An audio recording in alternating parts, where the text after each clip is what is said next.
One time, right now. We here, Lounge TV, you know what I'm saying? Yes, sir. My name is Satchel Page, as y'all know, you know what I'm saying? We here in our little spot up in Cambridge Heights, Queens, Yes, New sir. York. Alright. Right now, you know what I'm saying? We trying to get our little TV movement going, so Lounge TV, y'all start to look out for us. And for our first interview, my man H called me, you know what I'm saying? Told me he had the Albino Twins coming through, you know what I'm saying? Yes, sir. And when H told me that, because as y'all know, I'm an artist, man. Right. I really ain't really an interviewer, you know what I'm saying? I'm usually be on the other side. But when H told me he had the twins coming down, you know what I'm saying? Charlie Chan in the building. Kill Lance, where you at, son? Saying? Stand up. Granted Period DJ Prince. My man Big DJ Mel, a.k.a. Jesse James. Yes, sir. You know what I'm saying? Going back on you, son. Oh, man. Yo, I told H, I got to do the interview. You know what I'm saying? I appreciate that. I got to do the interview. For one thing, the Albino Twins is for music. The Albino Twins was one of my biggest influences. Right. I'll give y'all a little history right quick, you know what I'm saying, before we get into it, you know what I'm saying? 'Cause we got a lot of time, you know what I'm saying? Okay. But for y'all who don't know, you know what I'm saying, my cousin, DJ Jesse James, Right. lived next door. That's right. My brother. To the Albino Twins, you know what I'm saying? Right. So, DJ Jesse James was the DJ for the Albino Twins. So, growing up, when they used to throw the jams, which we gonna get into all that, I was the dude carrying the crates, just watching these dudes from this big. Crazy records. Our history is deep. So with that being said, you know what I'm saying, we got no other than one of the Queens Park legends. Yes, sir. Get it twisted. My man. And still can spit. Charlie Chan in the building. Charlie Chan. Yes, sir. Yes, You know what I'm sir. saying? Yes, sir. Charlie Chan. My man. That's your page in the building. Yeah. Oh my So God. we gonna talk about it. And what's up with Twin, man? What's He's up good. with He's coming. The dude works too much. This guy is like a master plumber. Yeah, so he's trying to do that master plumber thing. No doubt.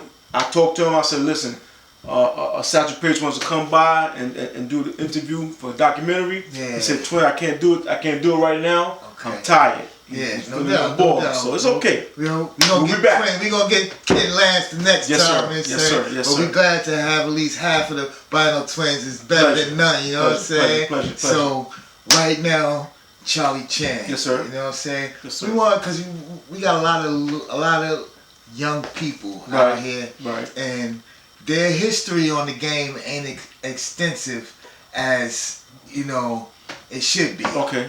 You know what I'm saying? A lot of times, when people going back into the history, Right. they stop at, a lot of times history, they stop at Biggie Smalls and Tupac. That's what they know. saying? I'm not mad at that. You know what I'm saying? God bless him. But to me, it was like a whole history that's being left out. True. You know what I'm saying? True. The beginning, from the turntables, from the two turntables, from before it was MCing, before it was rapping, you had DJs. Everybody wanted to be a DJ.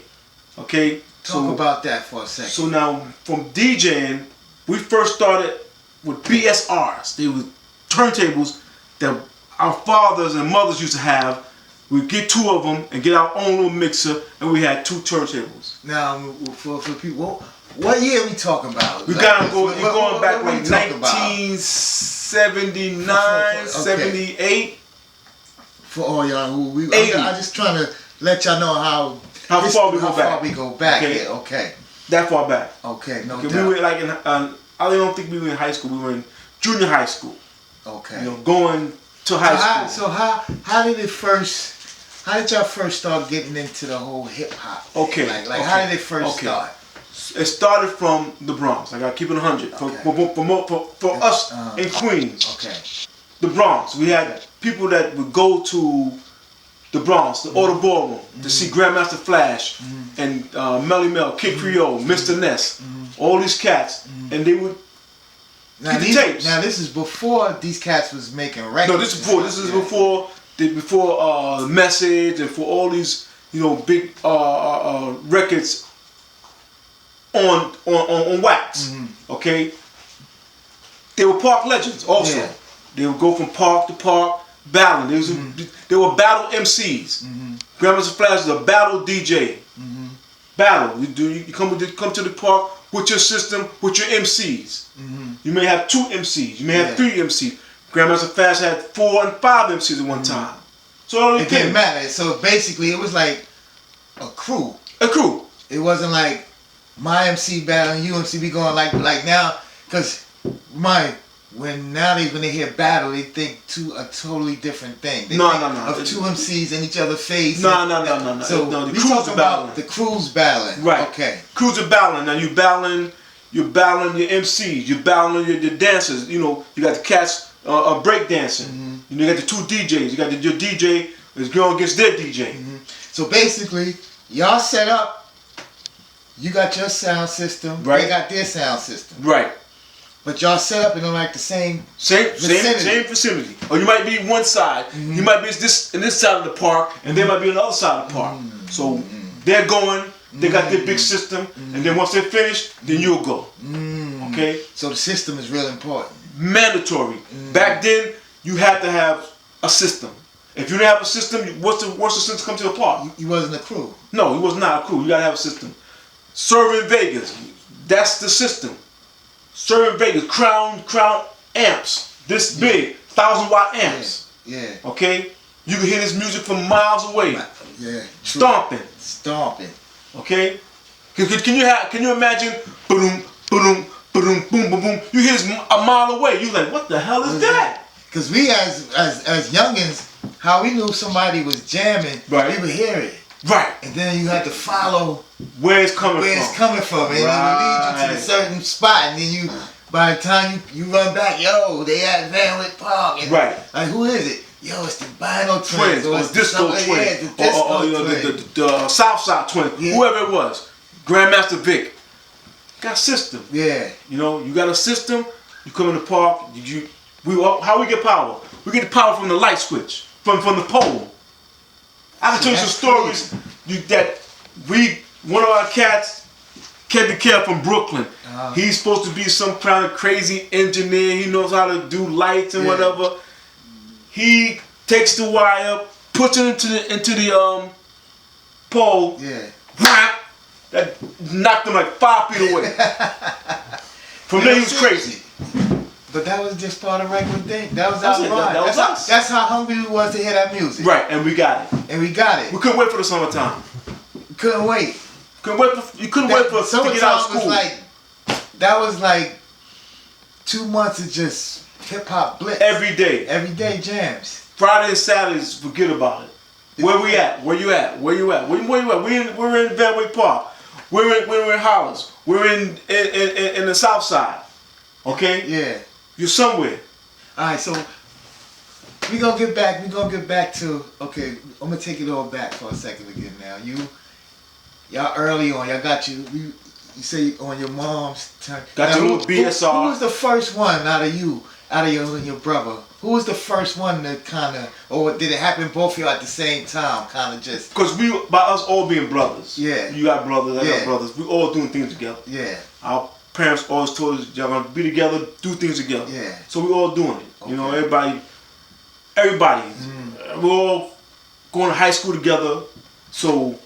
Shout out to Grand Imperial Prince. Yes, sir. No doubt. My baby brother. That's the other DJ. Okay, you know Grand Imperial DJ Word Prince. Up. Word up. We all do things together. You want to start? Okay, you get your record, get your 2 records. You're DJ. So you doing your thing. We're practicing, cultivating your craft. Now, did y'all start? Because you don't just start and just hop out into the park. No. You gotta do your ground. So you gotta be in the backyard. You gotta be in the alleys. Okay. You gotta protect. Practice your craft. So y'all start in the basement. Starts in the basement. So when we're in the basement practicing, mixing, back and forth. So now we say, you know what? Now we're good enough to go outside. So do you remember the first time y'all? The first time we went outside, we took the 2 BSRs. We didn't have. Now what year is this? It's gotta be like 1979 at least. At least 1979. Okay. 78, 79. We take the 2 turntables, we put them together. Got a little mixer, little small mixers. Wasn't no big mixers like nowadays where you got all these digital, which is great, love it. Our little mixer, our 2 little turntables. We had remember your father just had them big brown speakers? Yeah, no doubt. We're bringing those out. The house speakers. Yeah, no doubt. We brought those out. Okay. And that's where it started. Just it's time to do it. 2 turntables. How did y'all, what was so y'all hear about there's people in the Bronx that bring out their turntables and rock out in the park. Like y'all heard that's what they do out there in the Bronx. We never saw it. Never saw it. Never got a chance to even witness it. I wish we were able to go to the Audubon Ballroom to see Grandmaster Flash or Theodore do their thing. Okay. But about us being Queens and that's Bronx. You just got the tapes. Just got the tapes. The tapes. We had one of the brothers on the block, Kevin Brown, his cousin Earl. We used to go to the Bronx to the shows because he's a little older than us. Yeah. To go and get the tapes, and he'll bring it back to Queens, and we'll take the tapes. And no kidding, I would sleep on these tapes. Wow. I would put the tape in, listen to Melly Mel, Kid Creole, Grandmaster Flash, Mr. Ness. Listen to them over and over, and started.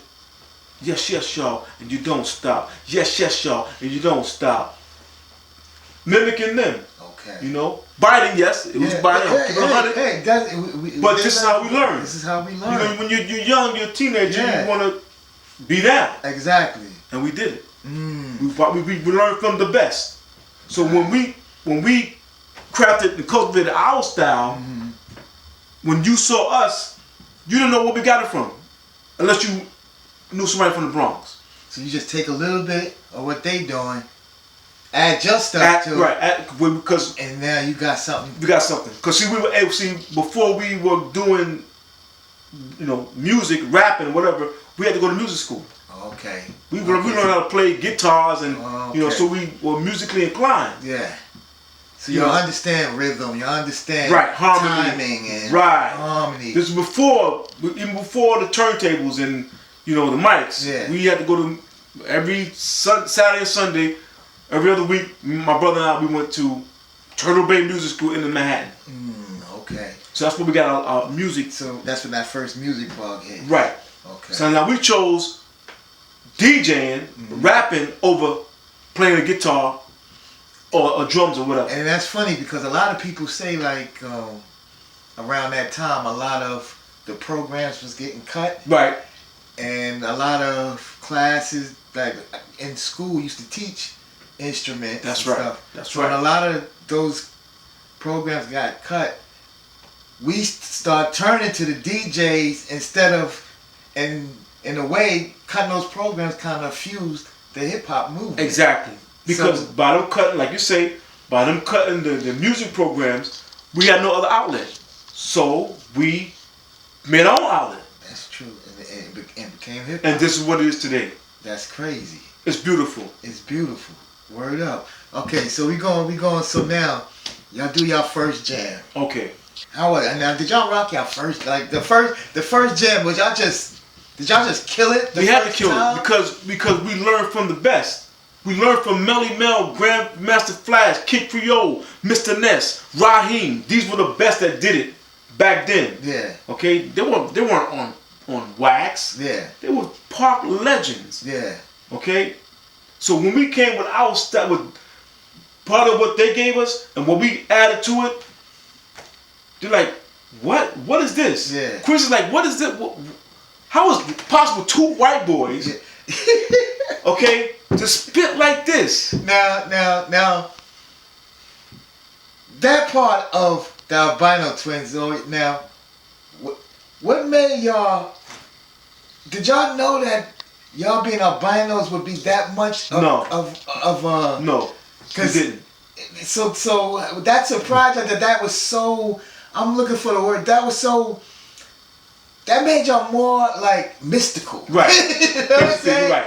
And we didn't know. We just doing us. Being yourself. Just being ourselves. Yeah. Just what? A microphone? Yeah. Yes, y'all. And you don't stop. Keep on. And you don't stop. So did y'all initially call yourself the Albino Twins? No. Or did that? No. Did the public just? No. That's from our people, our fans. We initially, because we were part of a group, we were System 1. Okay. Me, my brother Dow, aka Kid Lance, Grand Imperial DJ Prince, No doubt. Big Mel, Jesse James. That was our crew. That's the original 4. Right. That was original 4. There were more, but it was too much of us, too many of us. Yeah. You know, it's like 10 people. Crews back in the days, you ain't talking about two MCs. No. You talking about? Explain to them about how big a crew. You might have 12 DJs and 17 MCs. And that's one crew. One crew. So Maya, now we talking about a crew battling crews. Now y'all understand how deep we getting into it. You know what I'm saying? Right. So after a while, everybody can be a DJ. Yeah. Because you got enough time. Yeah. You know, you can't have 12 DJs at one time, and so everybody can't get shine. No, everybody can't shine. Yeah. You want to, you know what I'm saying? Yeah. But somebody gonna be better than somebody else. That's life. Yeah, exactly. So after a while, it came from 12 to 10 to 6 to 2 to 1. So we whittled it down to two DJs or 3. I can't forget Jaheim, Kid Flash. Wow. Kid Flash? Wow. Wait. Flash. Kid Flash. These names, I'm remembering these Right. names. Wait. Like Let me get it right now, because he's gonna kill me. Yeah. His name was Jaheim. He was 5% Nation of Islam. That's another story. Yeah. Okay. Yeah. Back they were then, big back then. they were big back then. 5% Peace Guards. Yeah. No. Right. Doubt. Yes, sir. Back then, the 5% Nation of Islam was big. Okay. Yeah. So, his name is Paulie. He's Jamaican, straight from Jamaica. His name was Flash. And he's gonna kill me because I can't remember. It's so long ago. Yeah. But he was one of the best DJs ever to do it. Wow. The best. He did some things. One time this what he did. He took a record. He put a cup under the record. He took the needle, turned the needle upside down, right, and played the record backwards. Wow. And where he got that from, I have no idea. and that was like in the park. No, he did it at his crib. Wow. And then when he took it out too, if we didn't do it in the park, we did it in a show. You craft it in the basement. Then you bring it out. So it's ill because it's like people don't understand when we say jams.